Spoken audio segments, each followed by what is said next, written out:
What's up, everyone? Welcome to Level 7. It is time for another episode of the Agents of Fandom podcast. I'm your host, TJ Zwarich, ready to dive back into a new show that we had planned to cover, but who knew that 2024, our supposed down year, was going to bring us so much great content to talk about, and it's The Bad Batch. We are back in our Star Wars era, and I am joined, as always, by my good buddy and co-host, fresh from a week off in his Dune era. It's Adam Blevins. How you doing? I'm doing good, man. Yeah, I hated to miss last week, but I just actually had a couple days ago had a chance to listen to the episode with you, Erica, Ryan, and Damon, and you guys did such a great job. I love the longer episodes where you just spare no expense with like breaking everything down and just go super in depth into everything. So I had a great time listening to that. So if you're listening to this and you haven't listened to that yet, make sure to go do that. But yeah, you guys did such a great job last week, and I hated to miss it, but I'm excited to be back for sure. Thank you so much for that. It was a really fun episode. The stars kind of aligned with one, not being able to cover the show episodically and having to cover it all at once. So it's a long time, but nobody had anything they had to get to. Ryan had a hard out initially, and he was like, yeah, you know what? Never mind. I'm just going to stay. And so we went almost the full 2 hours talking about Avatar: The Last Airbender in live action on Netflix. You can check that one out on YouTube or wherever you get your podcasts. Make sure you like, subscribe, and hit that notification bell for us as well. I was looking at that Avatar video, and it's doing good with views, but people aren't hitting the like button. People, we need you to hit the like button. It helps us so much on Google. The algorithm is a bitch, and we need your help. We need all hands on deck. So make sure you like, subscribe, hit that notification bell, and of course, follow the Agents of Fandom on socials at Agents Fandom on TikTok and Twitter, Agents of Fandom everywhere else. It's always sad that we lost our original TikTok account, the one that had the few thousands of followers and things like that. But with all this crazy shit going on in the United States with it, maybe even getting banned, that would obviously suck. But I guess that would be like the one silver lining for us is it's our weakest social. So I guess that would be good, but bad timing, because let me tell you, people, you're going to want to follow these socials because I've been working with our new Agents of Fandom video content team, and we got a lot of really, really exciting stuff coming, beginning with a quick review of Damsel, a new show coming to Netflix from our own Millie. That'll be dropping as soon as embargo lifts, and probably pretty close to the same time this podcast is hitting the podcast feeds as well. So we got a lot of really fun stuff coming, a lot of Dune content from the red carpet where Layla got to go, and the premiere where Layla and Millie got to go as well. So lots of fun content, and we're going to be talking more Dune as well because we're dropping not one, but two episodes this week. Dune Part 2 was such a big event, it seems like, in nearly everyone's lives over the last week. And so we want to make sure that we're covering it as well, giving our takes and our thoughts on that one. And of course, covering The Bad Batch as well this week. And then we got lots of more good content coming as well, because the top show on Disney Plus right now is Shogun. Another one, Adam, that I know that you've been loving. So we're going to spend some time talking about that next week, as well as some more Bad Batch. And next week, we got the premiere of Invincible on Disney Plus, on Amazon Prime, not Disney Plus, on Amazon Prime. And you can find my review of Invincible up on the agentsfandom.com right now. You'll be able to find Adam's recaps as well as so many other great articles coming for Invincibles as soon as the show drops. And then the following week, not only do we got Invincible and Bad Batch, it's X-Men 97 time. The X-Men are back. X-Men 97 is hitting Disney Plus. We got some really fun interviews coming for that one, including the very first one. We got George Busa, aka Beast, with our newest agent, TJ Pastilli, one of our newest agents. That's going to be dropping on YouTube and wherever you get your podcasts soon as well. Let's dive into The Bad Batch. Spoiler warning for The Bad Batch. Let's get in it. This has been a great season. Let's start off with just kind of general thoughts, but you and I both got to watch this in advance. You writing the recaps, me writing the spoiler-free review. I took the easy one, as I do. You took the 8th episode recap while I got to do the one article. What were your thoughts so far on these first 5? Well, just in general, I think this season does a really good job. One thing that Star Wars animation is known for is this kind of week-to-week type thing, where there's a story of the week. There's like obviously going to be this overlooming kind of overarching story. But then in episode to episode, it's very much like they're going to go to a planet, they're going to do a little something, and then they're going to wrap it up by the end of the episode. Now, kind of in my mind, what like is the great metric of a Star Wars show, like an animated show, is when they're able to do that, but then have these episodes also feel important and not just like, okay, what was the point that I watched? Like, what was the point of even watching that? And that's why I think this season is doing really well so far. Is that every episode, while it is like kind of like a hey, they're going to this doing this, still is like obviously. And I think we get not as much in the first couple episodes that we get those like adventure of the week type things, but once everybody's reunited a little bit like they are now, we've gotten a couple of these episodes of the week format, and so far though they all feel important. I don't finish any episode like, okay, that was pointless, we can just move on to the next. So and we get a little bit of that. Like that's kind of what makes Rebels so great, right? Is that like obviously there's like it follows this whole story, but they're still going on these little individual journeys each week. But you're still super invested in what's coming in the midseason and the end of the season and stuff. So there's a lot of that present here. I think this is the best season, best season of the series so far. And overall, they're doing such a great job with it so far, I think. This is the first season of the Bad Batch to me that has felt comparable to Star Wars Rebels. Clone Wars, it's always tough to compare things to because the highs of Clone Wars are amazing. The lows are pretty boring. And so it's tough to kind of compare the Bad Batch to that, but this is the first one that has really kept me engaged like Star Wars Rebels does. And I think you brought up such a good point with the ability to give us the story of the week, the mission of the week, while still impacting the overall story arc. You can give something. Rebels would do big things in their story all the time in their missions of the week, but even when they would do small ones, Ezra, Zeb, go get us a Melu Run fruit. Well, there are no Melu Run fruits on this planet. That whole episode of not much going on other than chemistry building between Zeb and Ezra kept coming back throughout the whole series with them using Melu Run as code name and things like that. Small, but the connectivity is one of the things we enjoy. And I got to say, I was worried at the start of this season when I started watching because one of my favorite tropes is the assembling of a squad. And I like my squad together. I don't like when my squad is separated. I'm not comfortable. I don't feel safe when my squad is separated. And they were to begin this. We have Omega and we have Crosshair captured in jail. Crosshair in jail, Omega as a basically slave-ish thing. Like, hey, you can hang out here and assist us, but you're not captive, but you can't do it anyways. You can't leave. You can't do anything else anyways. And so Omega and Crosshair were there. We have Hunter and Wrecker on their own, giving their own kind of missions of the week with just great balance. I love the balance between these two side stories because we have the Crosshair and the Omega and the much darker storyline, and we have Hunter and Wrecker. And as much as Hunter and Wrecker are both emotionally distraught that they're not with Omega and they have been separated, she has been captured, these two have the best mission chemistry of any of people in the Bad Batch. And this is something you wrote up about in your recap as well. When they just dominate. They got the brains and they got the brawn. They got everything they need to go and do a little 2-man mission.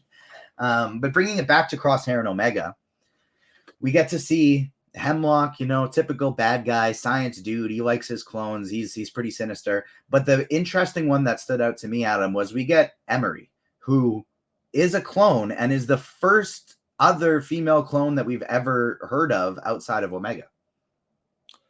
Yeah, well, and then her role in this is kind of interesting so far, right? Because like you said, Hemlock he's just an asshole, and he's super. Every time he comes on screen, you're just like, oh my god, this fucking guy's here again. There's like nothing good is going to come up like with him, but you can tell there is there's some of Omega in Emery too, in that she wants to do good, but she's obviously much more repressed, and she's been kind of condemned to this life, like being an assistant and helping with these things that I'm sure she thinks are unethical, but overall, she's still such an interesting character. And I don't know, I'm kind of walking on shells because again, like you were saying, I watched this early and I haven't had the chance to catch back up, and I don't want to potentially spoil anything that could be coming. But yeah, she really is a sweet character, and there's also like a lot of layers to her because you can tell she wants to help, but she doesn't have that same kind of vigor that Omega does. Like Omega is just gonna go right out and do whatever she thinks is right and say whatever she thinks is right, and then like even look at people and be like, wait, because she's also that's like the youthful part of her, right?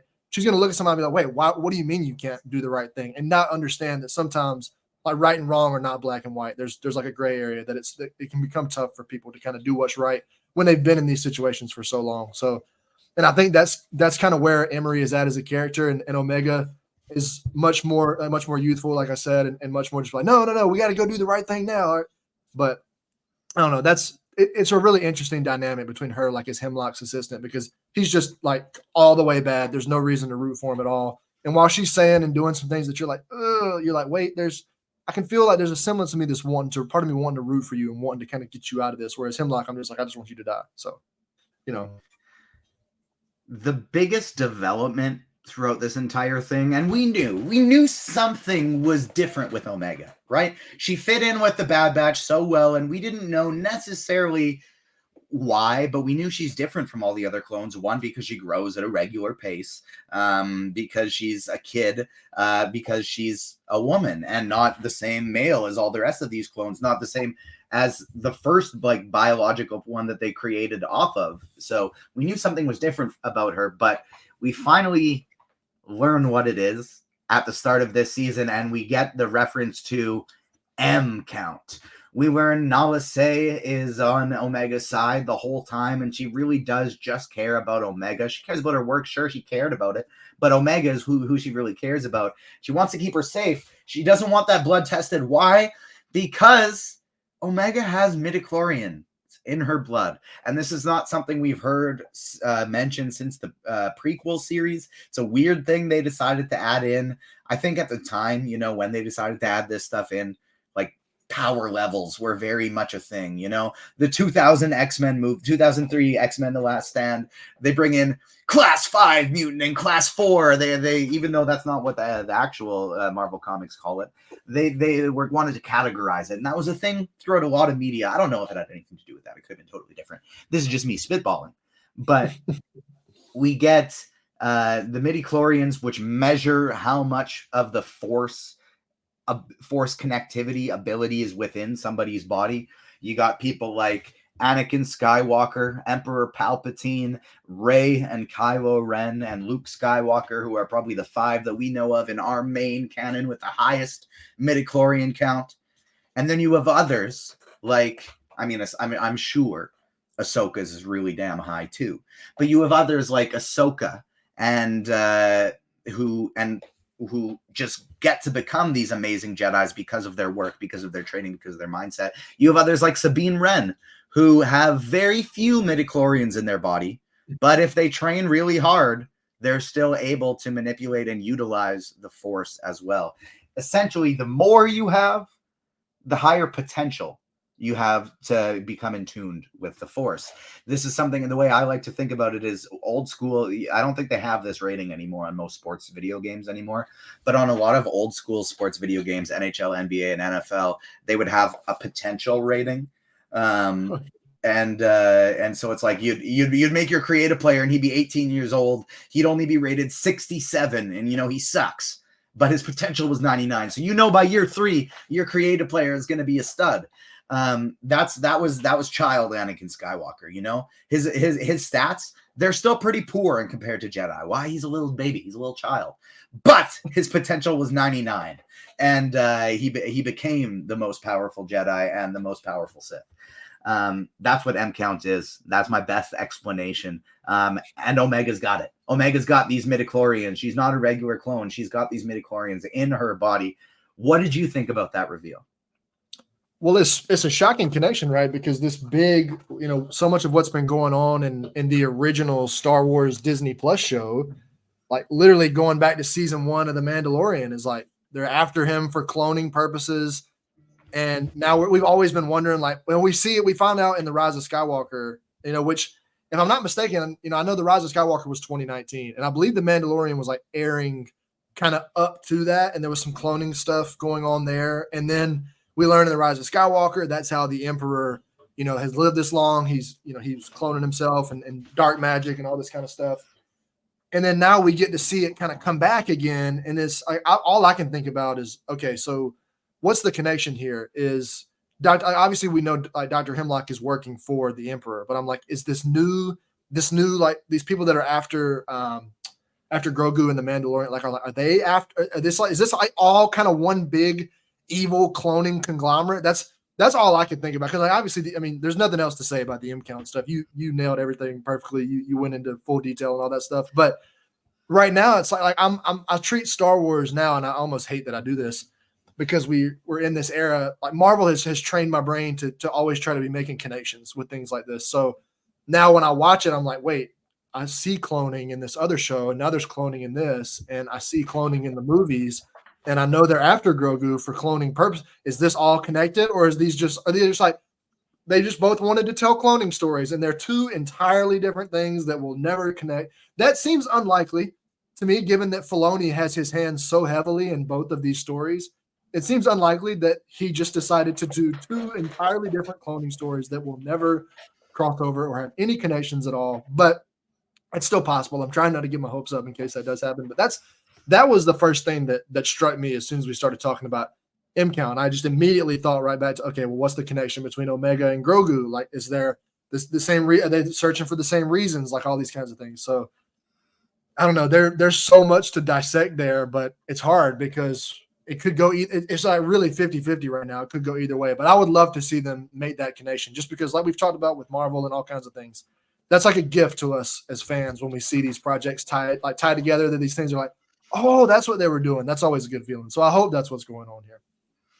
One of the I have a few theories about this could spark on, I think, but one of the things that I found most enjoyable, especially about what you just said, because this is what this reminds me of, is just the other week, I was talking with my amazing wife and partner Ava, and she brought up how, despite the show not being great, she really enjoyed watching our Secret Invasion breakdown episodes, because she thought it was just hilarious how everything would happen and I'd go, this was stupid, but here's how they could make it good. And you would try so hard to be hopeful, and you're just like, fuck, I can't do it. And you ended up being right, because it came crashing all down.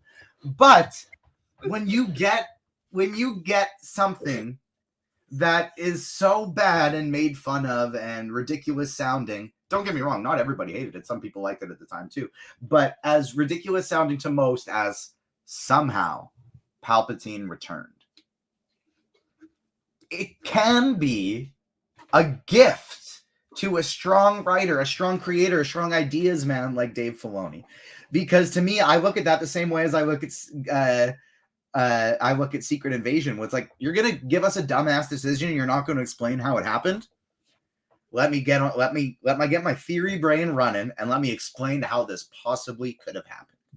And that's what I think all these roads with the storytelling they're doing now with Grogu specifically and Omega do lead towards Project Necromancer, which has to be Palpatine living forever. That's got to be how Palpatine returned. It's cloning, it's dark magic, it's a combo of all of it. And maybe this could just be, leading into the Mandalorian, and that could be, that's how Moff Gideon figured out how to put midichlorians in his blood. Was through Omega. Or I think more likely it connects to Palpatine and Project Necromancer. And I do wonder, with the amount of precedent we've seen now of clones can have midichlorian, I do wonder if it could be setting up a potential reveal that Grogu, we still don't know where the fuck Grogu's from. We don't know anything about this dude, how he got anywhere. And so I think it could open to a reveal of where a lot of people are expecting, where did he come from? Was he the last of his race? Is he related to Yoda? Is he related to Yaddle? What's going on here? I think maybe he could just be a clone of Yoda, a clone of maybe Yaddle, because she died earlier in the Clone Wars, or before the Clone Wars. I can't actually remember. But maybe Grogu himself is a clone, much like Omega. Or This is one of, and maybe it has nothing to do with Grogu, but I do think they'll all combine to Palpatine eventually. I feel as though my favorite theory that I came up with when I started watching The Bad Batch for the very first time is still alive. And it's a wild theory, but it's still alive. And I think Omega could be Rey's mom. I think Omega could be Rey's mom. Make the case. Do it. Make the case. Palpatine could sort of still be like a grandfather-esque figure to Omega. We don't really know her background yet. Maybe she's part clone and also part Palpatine's DNA, and that's why she has the midichlorians. That's how they got in her body. They're Palpatines. That's why they're there. With that being the case, we know Palpatine makes it back alive, and so one of the reasons I'm hoping for this is because if it's wrong, that basically means something pretty shitty is going to be happening to Omega before the end of this series. Because we know Palpatine gets reborn. And we know that he's looking at Omega for this. And so we don't know how her story ends. She's not in anything further in the future that we've seen. All we know is that Rey's parents disappeared. We know that Rey's parents are gone somewhere. They might have had powers with the Force. They might not have. We don't really know. She's a Palpatine. Who the fuck were these other Palpatines? Palpatine didn't have any kids that we know of. Maybe it's Omega. Maybe Omega is that quote-unquote kid that's a partial clone of his. And she eventually in the future gives birth to Rey. That is my theory.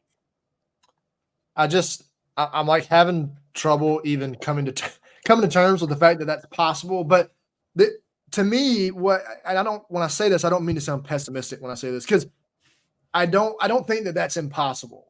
But in this unrelated to or kind of related to the theory, but in a different way, is that this to me is one of the worst, isn't the right words, but like the trickiest parts of modern Star Wars. Now that we have the timeline is spread way out, and I know we've got like books and stuff that go back to the High Republic, but I'm talking about strictly movies and TV, going from like the beginning of the Clone Wars or like episode 1 to episode 9 is pretty much what we've seen. Everything else, like movies and TVs that we've seen, all kind of fall between that, if I'm not mistaken.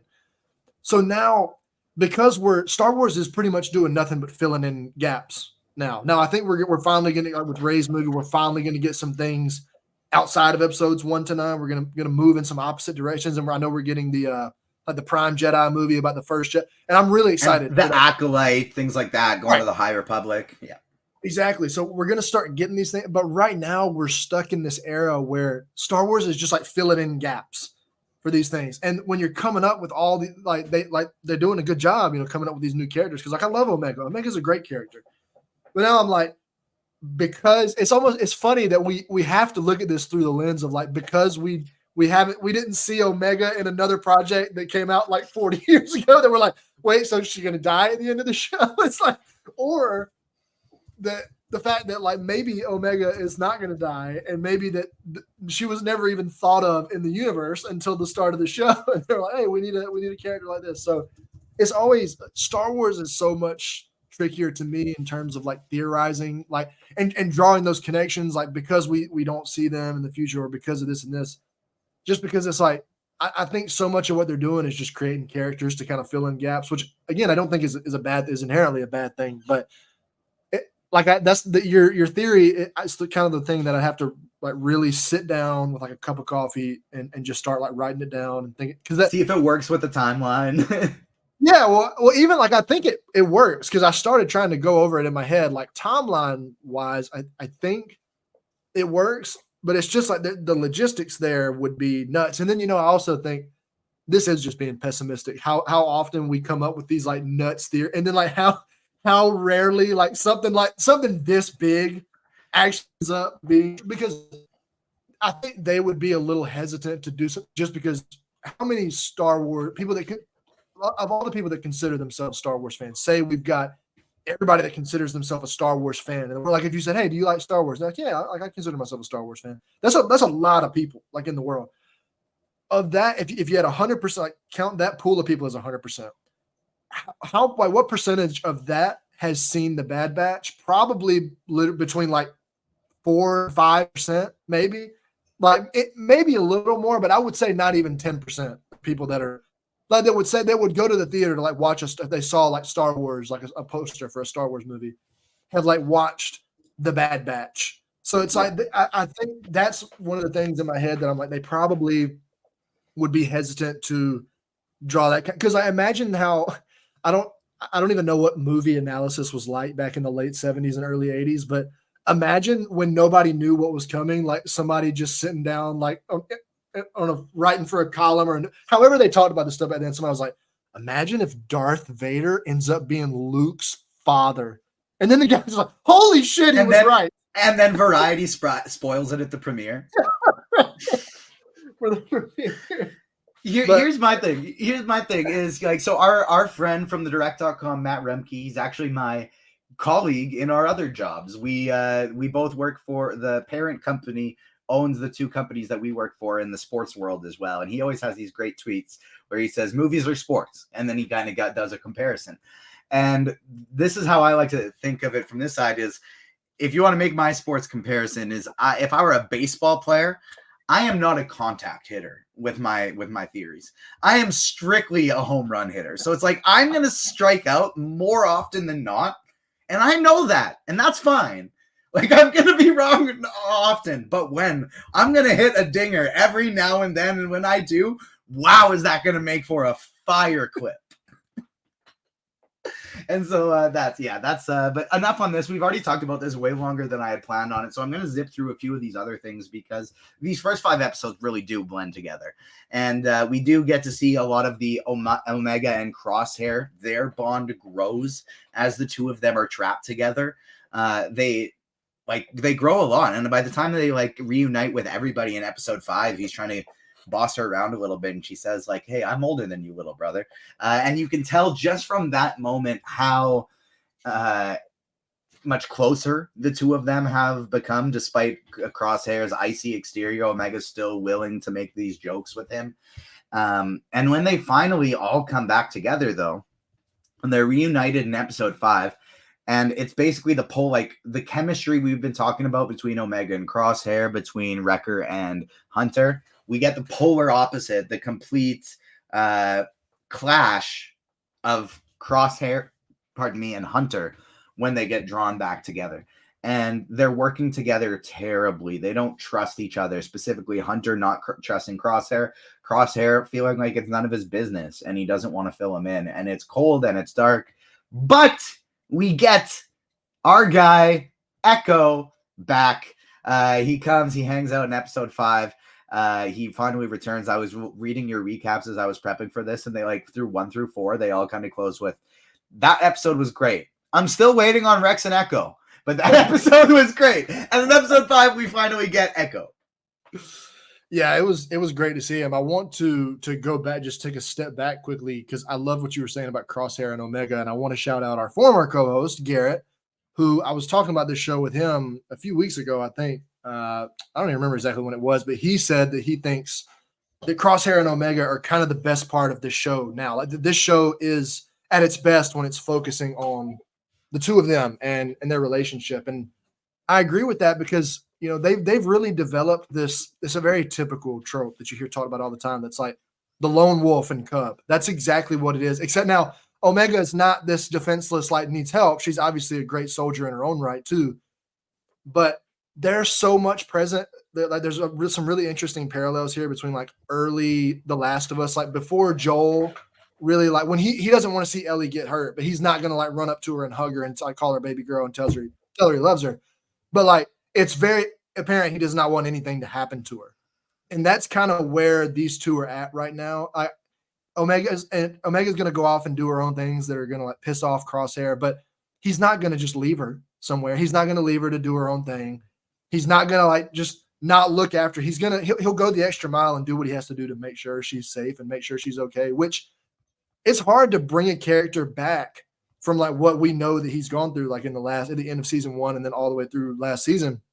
I did not like Crosshair at all. And now I'm already starting to like, I've been throughout this season so far, like really forming a bond with him and enjoying spending time with him. And Omega is kind of like the conduit for that, right? She's she's the one that's like making us like him because she's doing these things that like even we're like as viewers are like, oh, you probably shouldn't be doing that. And then he's kind of saying and doing the same things. And then we're like, but you know what? I'm going to go look after her. I don't want anything to happen to her. And we're like, me either. I don't want anything to happen to Omega either. Go look after her. Go make sure she's safe. So that's like some really brilliant storytelling, I think, to kind of get Crosshair, excuse me, back into our good graces. And it's working great. But yeah, you're right. Just to circle back here at the end. Yes, I was very much anticipating the return of Rex and Echo to the point where when Garrett was editing these recaps and it, before the series aired, he was like, and he was going through them one at a time. He's like, you know that Rex is not a Bad Batch like regular character, right? And I was like, yeah, but I want him and Echo back. I know they're not like Rex in particular is not part of Clone Force 99, but I know the two of them are off doing their own thing, and I want them back. So yeah, it was great. So funny too because anytime we've covered anything Star Wars like pre-Adam era when it was just me and Garrett, there'd be so many times we'd be watching something, whether it be like, Mandalorian or whatever, where he'd be like, where's Rex? Is Rex coming yet? I want to see Rex. He's my favorite. So that's kind of hilarious that the tables turned there. I know. It was really great to see them though. And just like you said, it's great to see this whole group back together because that's like, this is the best of the best right here. And I'm with you, kind of like you mentioned at the very beginning of the show. It's like hard to watch them be separated because you're like, they're so much safer when the whole group is together. And it makes me feel safer. It makes me feel better when they're all together, even though there is some turmoil and some unease going on between particularly Hunter and Crosshair, like you said. And Hunter and Crosshair, they're actually young, but they're programmed as middle-aged men. They've never been to therapy. So these dudes can't talk about their feelings, right? They tried, they just can't. They're just arguing at each other. They're bickering as opposed to saying what they really feel. And all it takes, because they're big, tough men, is a big monster attack. And a big monster attack happens, and then these two finally realize we got to work together. And realize they're probably the two most capable members of the Bad Batch in terms of getting shit done when shit needs to get done. And they make up in the heat of battle. They argue, and Crosshair says to him, like, he reveals the truth of what happened. He kills an Imperial officer, and he tells him, I don't think you're mad at me because of all that. I think you're mad at me because you wanted to save Omega, and I did. I rescued Omega, not you. And it was maybe a bit of a hard truth, but something Hunter needed to hear a little bit. And when they finally get working together, don't get me wrong, I would take a while to forgive Crosshair too. He betrayed me a bunch of times. But then they finally get back together. Episode 5 ends with, like, we know there's still lots to come, but episode 5 ends with just the squad back together and us ready to move forward. And so I'm excited to see where the rest of this show goes. Obviously, we've still seen 6, 7, and 8. Have not seen beyond that, and there's not really a break. So I don't know if we're going to be getting screeners for 9 and beyond ever, because there's not a break between the two of them. And so those are just going to keep coming, and we will keep covering them on the Agents of Fandom podcast. Like I mentioned, next week we will be covering Bad Batch episodes 7 and 8. They're dropping 2 at once, as well as episode 5 of Invincible season 2. And of course, talking about the new Disney Plus hit sensation, one of the most critically acclaimed shows ever in terms of like how many people are liking it compared to how many dislike it, and that is Shogun. So lots and lots to talk about there. As Adam always says, check out the website all the time because we have so much great content coming, and we have another episode of the podcast this week as well, as we're covering Dune Part 2, breaking it all down with our own Agent Emma. Thank you so much for joining us today, everyone. On behalf of myself, Adam, and the whole team, we will see you next time. Peace. Peace.